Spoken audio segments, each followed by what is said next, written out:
Brunei Darussalam, যার অর্থ হল শান্তির আবাসস্থল। ব্রুনাই দক্ষিণ পূর্ব এশিয়ার বর্ণীয় দ্বীপে অবস্থিত মালয়েশিয়া দ্বারা বেষ্টিত একটি ক্ষুদ্র দেশ। একটি ক্ষুদ্র কাউন্টি হওয়া সত্ত্বেও এই দেশের বিশ্বের সর্বোচ্চ জীবনযাত্রার মান রয়েছে এবং এটি সিঙ্গাপুরের পর দক্ষিণ পূর্ব এশিয়ার দ্বিতীয় ধনী দেশ। ব্রুনাই দেশে শ্বাসরুদ্ধকর বন্যপ্রাণী, প্রচুর তেলের মজুদ এবং একমাত্র অবশিষ্ট পরম রাজতন্ত্রগুলির মধ্যে একটি রয়েছে। হ্যালো ভিউয়ার্স, আজকের এই ভিডিওতে আমরা জানব ব্রুনাই দেশ সম্পর্কে কয়েকটি অজানা তথ্য। তবে শুরু করার আগে বলে রাখি, এইরকম আরও অজানা তথ্য জানতে এই চ্যানেলটিকে সাবস্ক্রাইব করে রাখুন। তো চলুন আর দেরি না করে শুরু করা যাক। ব্রুনাই দেশে বিশ্বের দীর্ঘতম রাজত্বকারী পুরুষ রাজা রয়েছে। ব্রুনাই সুলতান হল হাসান আল বলখিয়া। তিনি বর্তমানে বিশ্বের সবচেয়ে দীর্ঘস্থায়ী পুরুষ রাজা, যিনি 2024 সাল পর্যন্ত প্রায় 56 বছর শাসন করছেন।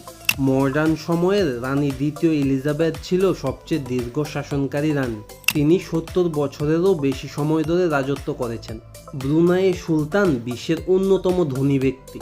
সুলতান হাসান আল বলখিয়ার মোট সম্পদের পরিমাণ প্রায় 20 বিলিয়ন মার্কিন ডলার, যার ফলে তিনি বিশ্বের অন্যতম ধনী ব্যক্তি। উচ্চ কার্যক্ষমতা সম্পন্ন এই রাজার গাড়ির প্রতি অনেক শখ রয়েছে এবং তার কাছে প্রায় 7000-এরও বেশি গাড়ি রয়েছে, যার মধ্যে 600টি রোলস রয়েস এবং 300টির বেশি ফেরারি রয়েছে।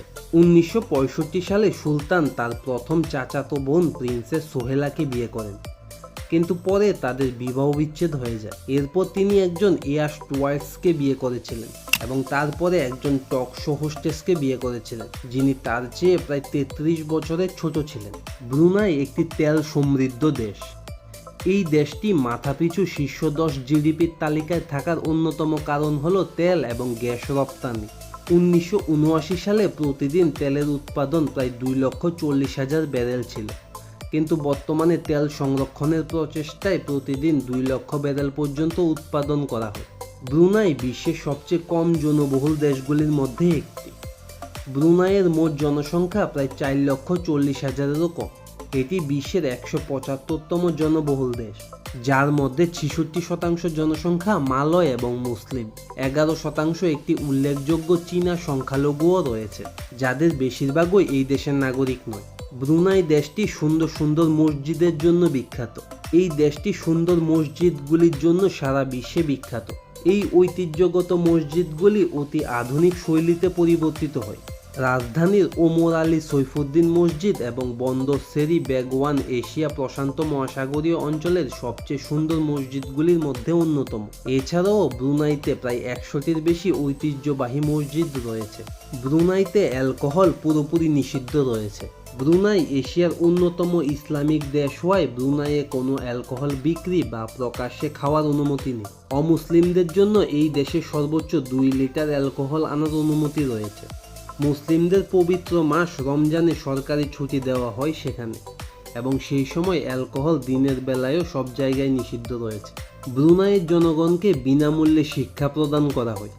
ব্রুনাইয়ের নাগরিকরা সকল স্তরের শিক্ষা বিনামূল্যে পেয়ে থাকে এবং আপনি জেনে অবাক হবেন, ব্রুনাইয়ের প্রাপ্তবয়স্ক সাক্ষরতার হার প্রায় 98%। মূলত ব্রিটিশ প্রোটেক্টরেট হিসেবে দেশটির ইতিহাস ব্রিটিশ শিক্ষা ব্যবস্থার উপাদান গৃহীত হওয়ার অন্যতম কারণ। সেখানকার ছাত্রছাত্রীদের স্কলারশিপের মাধ্যমে উচ্চ শিক্ষার জন্য কেমব্রিজ বিশ্ববিদ্যালয়ে পড়াশোনার সুযোগ করে দেওয়া হয়। এছাড়াও ব্রুনাইয়ে অবস্থিত ব্রুনাই দারুসালাম বিশ্ববিদ্যালয়টি 1985 সালে খোলা হয়েছিল এবং সেখানে ছাত্রছাত্রীদের স্নাতক এবং স্নাতকোত্তর কোর্স অফার করা হয়। ব্রুনাই দেশটি 1984 সাল পর্যন্ত ব্রিটিশদের কাছে ছিল। 1888 সালে ব্রুনাই একটি ব্রিটিশ আশ্রিত দেশে পরিণত হয়। দ্বিতীয় বিশ্বযুদ্ধের সময় জাপানি আক্রমণের কারণে সেখানে কিছুটা ক্ষয়ক্ষতি হয়েছিল। এরপর 1 জানুয়ারি 1984 সালে ব্রুনাই সম্পূর্ণ স্বাধীনতা লাভ করে।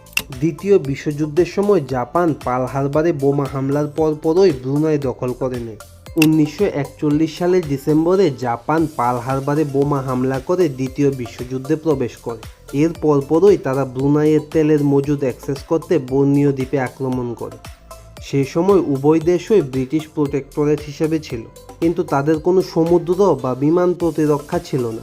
এবং এলাকাটি সুরক্ষিত করার জন্য শুধুমাত্র পাঞ্জাব রেজিমেন্টের একটি ছোট দল ছিল। 2013 সালে ব্রুনাইয়ে শরিয়া আইন চালু করা হয়। 2013 সালে ব্রুনাইয়ের সুলতান ঘোষণা করেছেন যে ব্রুনাইয়ে শরিয়া আইন পর্যায়ক্রমে চালু হবে। এই শরিয়া আইনের ফলে খুন এবং মাদক পাচারের জন্য মৃত্যুদণ্ড ইতিমধ্যেই চালু ছিল, কিন্তু 1990 সাল থেকে তা আরোপ করা হয়নি। তো এই ছিল ব্রুনাই সম্পর্কে কিছু অজানা তথ্য।